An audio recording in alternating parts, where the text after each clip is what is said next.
See any other questions at this time? Okay. So to date, of the employers who had employees hired prior to 1986, there are 863 employers who have held the Medicare division elections. 163 have not held elections. And there are actually 61 employers that didn't need to hold elections because there was no member under 58 at the time of our program start date. No member That's under 58? fascinating. Yeah, Doesn't It is. that mean, okay, that means what I think it means, right? yeah, they didn't need to because remember the age Everybody- requirement, if members who were under 58, they must vote yes to be in our program, but Those if must no, be community college faculty. We have a lot of older faculty. Interesting. so I'll hand it back over to Diane to talk about participation and communication. Okay, so CalSTRS currently pays Medicare Part A premiums for approximately 2% of our retired member population.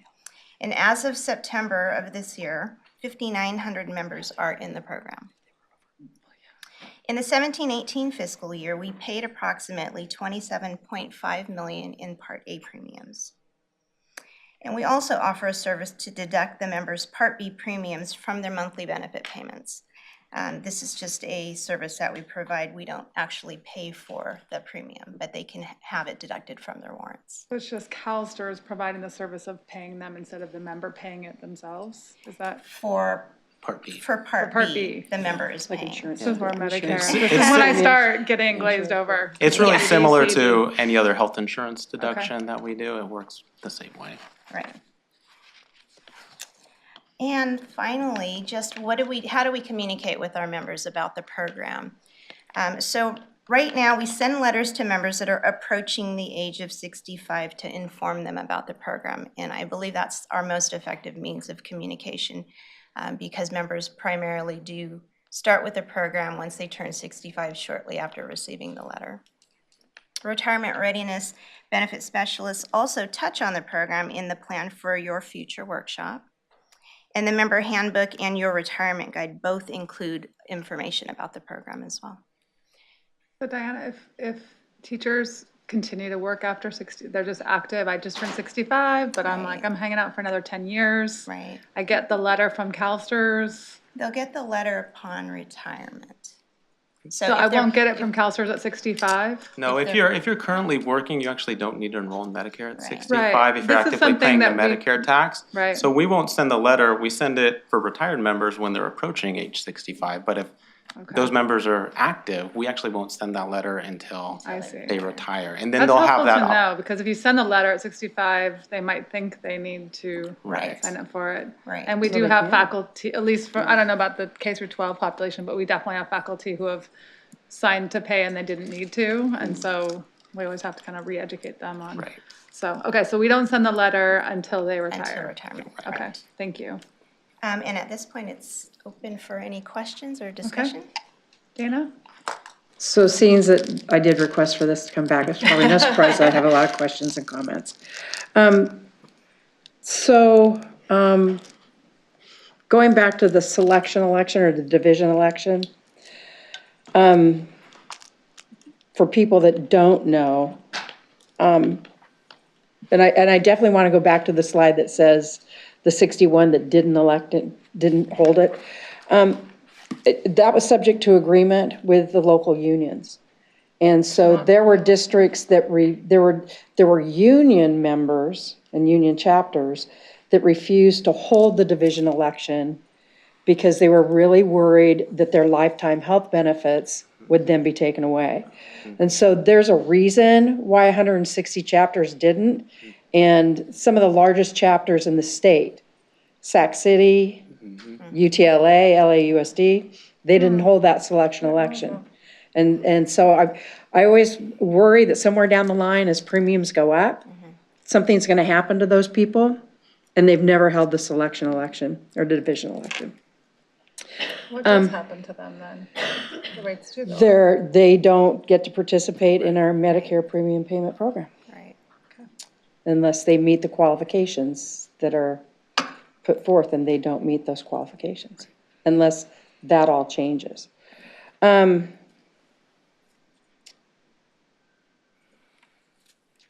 the 61 didn't hold elections since no one was under 58. That just seems really strange to me because it seems like if they had held the selection election during the time, and I call it the selection election because that's what CTA called it, the division election, if they had held it, their members would have been eligible for our program, correct? Well, those members are automatically eligible for our program. That's the exempt part of those employers, is that because no member was under 58 at the time of the election, they didn't need to hold an election. So there's a special exemption for those members that they would qualify for our program. Okay, so in these 61 districts, we're taking care of these Correct. members of our, okay. Correct. That Those makes are- me feel a whole lot better. Correct. Okay, thank you. Yes, And sorry, I if you should have said, explained no, that if you more. said that earlier and No, I I missed it, didn't. I apologize. In the original item we had back in September, and you talked about it in your presentation, that we pay approximately 27.8 million into Medicare for those Part A premiums, and that the total program costs approximately 28.5. So it costs us $1 million approximately to run the program. There are Part A and B surcharges that we also paid for late enrollment for those members that entered the program. So that's part of it. And Okay, then so it could be, okay, there's some there, and I think I have the breakdown. You can ask me how much the program costs. yeah, kind of, in a roundabout way. So Diane, just how much does the program cost us to run? That's, you don't have to tell me the cost breakdown. From the administrative side? Yeah, Yeah, I have the breakdown. Sorry, do you have it already? Yeah, it's 434,000 as the operating The budget. operating budget. okay, thank you, I appreciate that.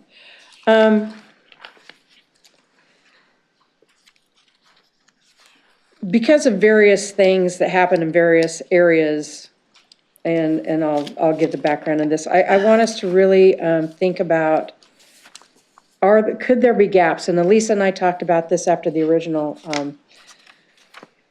item in September. And I guess the best way to tell the story is to tell the story of my district. So when that law came about in '86, everybody was supposed to be mandated into it if they were a new hire to the district. Right. When we did the division election in '90, we found out that there were many of our members that were not paying into Medicare. While the district considered them new hires, the county Office of Education did not. Because the county office reports on one federal tax ID number. And I think there's a possibility that happens or happened elsewhere in the state. So our members thought they've been paying into Medicare, and it kind of went both ways. They thought they were paying into Medicare and weren't. They had the opportunity to pay into it if they wanted to, but there were those that knew that even if they opted into it, they would never make it, and they got covered by us, which is part of the reason why we did some of the things we did with our program. And some of them were fortunate that they didn't sign into it Yeah. because they were already going to be covered through spouses or whatever. But I think, I just worry that there's a group out there that found themselves not considered new hires after '86, that somehow got dropped. And while this is a finite group, there might be a real small group out there that we could still pick up. And what are we doing other than the letters when they retire to try to catch anybody that fell through those gaps? Well, CalPERS is the Social Security Administrator, and so we have recently synced up with them, I believe it was last year, and made sure that what we had for division elections was still in sync with what records they held. We also reached out with them recently, I want to say a month or two ago, to just also sync back up and to find out if we did have any districts that they were hearing about that had problems with their division elections and any members that are reaching out. And they hadn't, as far as school districts were concerned. So as far as we were aware at that point, we weren't hearing that this has been an issue. I think that there's some negotiations going around the state that healthcare and retiree healthcare is a really big issue.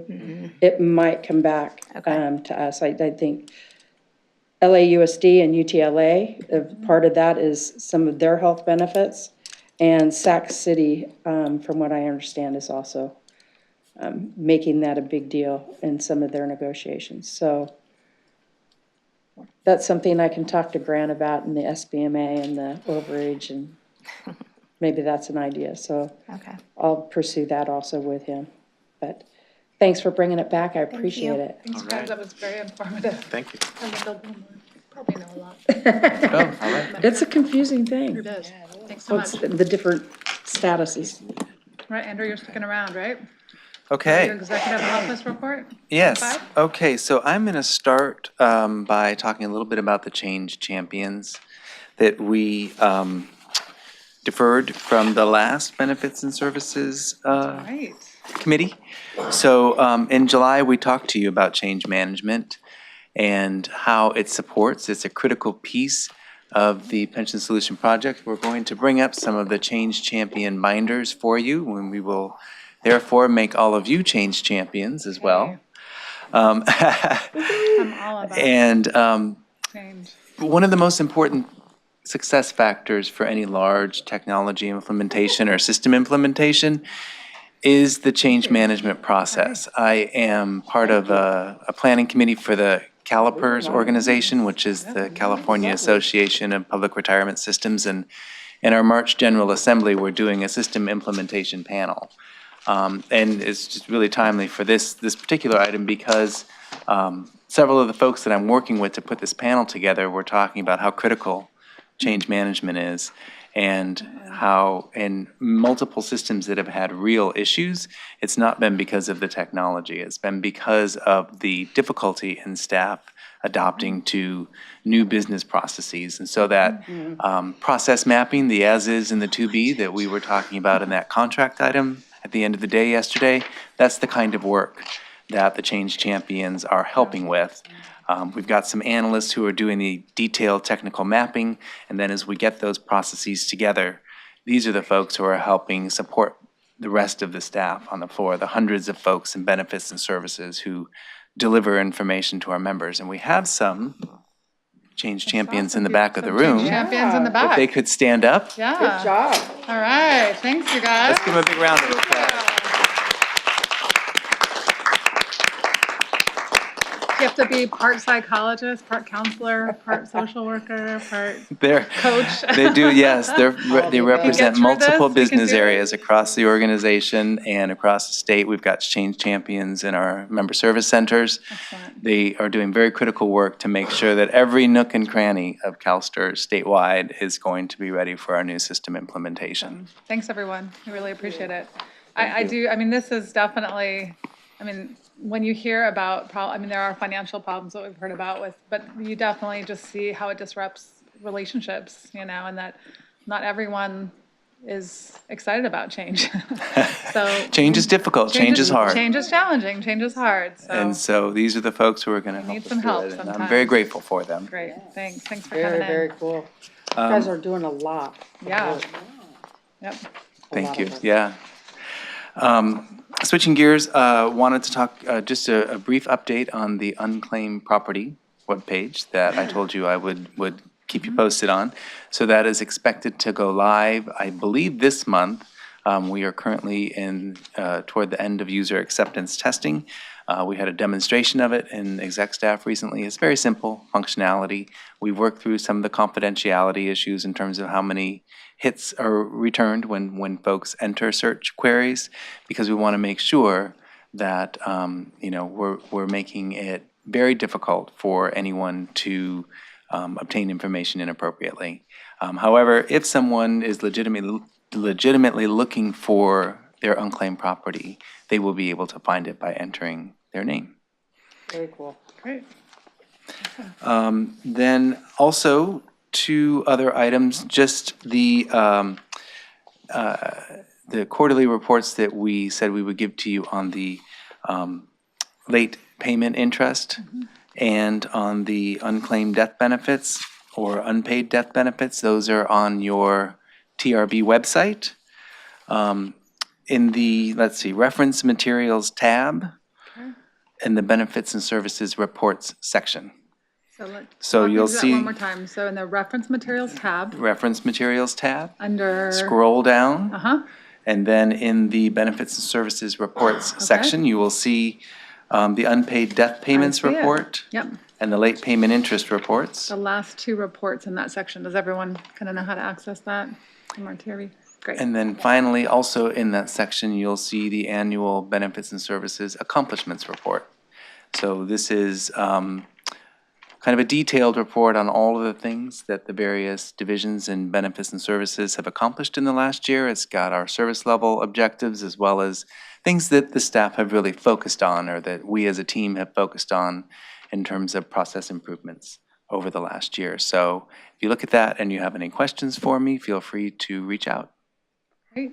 That's Yeah, go ahead. And that's, Hang on one second, Karen. Okay, go ahead. so that's accessible for board members correct. on On our our board. It's TRB CalSTRS board? TRB. Okay, Yeah. Yes, yes, not the general public? Correct. correct. Right, okay. All right. And that is else, it. Andrew? That's all I have. Great, thank you so much. Thank you. And I don't believe, Trevor, we have any information requests, right? Okay, so let's look at our draft agenda. Andrew, you want to hang out just in case? Let's just look at our draft agenda, which is, just hang out here for a little longer. So item 7 is our draft agenda for our next committee meeting, which is actually in May of next year. Anything you want to highlight for us? Retirement readiness, service delivery update with you and Sandy? Yep. That's great.